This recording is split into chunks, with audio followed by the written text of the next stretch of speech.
What's up guys, it's Kevin here. Recently someone asked a really good question in the comment. How do I feel leaving Melbourne 4 years ago and do I regret it?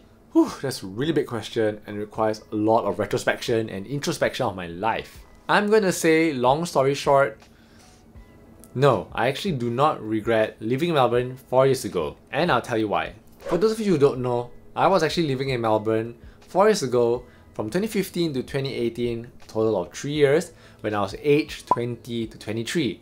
And I would say that is like my prime coming of age era because I was a student in university and I was doing my year 2 and 3, graduated, and also did like a first job stint.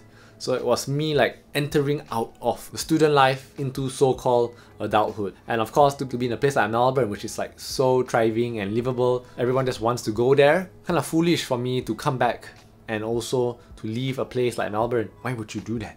There are many reasons why I left. I actually made so many videos of it. Like this one, I think even when I was leaving 4 years ago. So I don't think I'll repeat it that much. Why I don't regret it is because I think my life, in a way, my life trajectory here and in Melbourne, career-wise, I actually like went up more here compared to Melbourne because it was just so hard to find a job there. Staying there would have like set me back many years because of me not being able to find a job, and I would do like more casual work that wasn't relevant to my field. Whereas over here, I kind of enjoyed, trying out different companies. I'm now my third company I've changed in this period, and I learned so many things, which I don't think I would have gotten the same level of opportunity in Melbourne, in terms of me being hired. Another thing that I felt like didn't really make me regret was the things I do is actually almost the same. Like my lifestyle is not impacted or affected coming back here. It's literally the same thing. Like I go out to events, I travel, I try out food in cafes, meet my friends. In a way, I don't think my life was better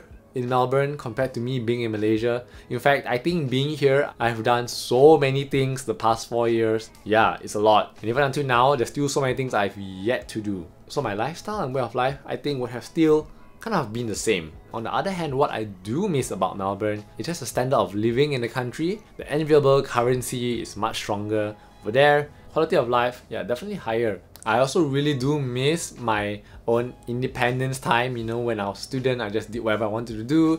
And when you're in an environment like that, you're forced to be your own person. Yeah, makes me realize, oh yeah, back in Melbourne, I would do things my own way. I think me leaving Melbourne at a very young age was, in a way, not a bad idea because I would come back to Malaysia and get experience. And probably if I wanted to go back, I would be able to use my experience as a leverage to get into companies or be hired, because definitely I know some things now more than I did as a fresh grad, and that would make me probably a better candidate to employers. I'm still considering if I would actually move back to Australia, maybe like another state. Will it still be Melbourne? I'm not too sure, but if they offer me something, I actually would go. So it depends. Alright, that's all for this video. I know it was a really short introspection, but I thought it was a really good one too. Especially right now when I'm approaching a certain age. Yeah, you start to wonder, are there things that I should do? More adulting to do? What do I want to do with my next years? Only time will tell. And if you guys have also any other interesting life questions, feel free to comment it below and I'll try to get to it. Thank you guys so much for watching, and I'll see y'all next time. Bye!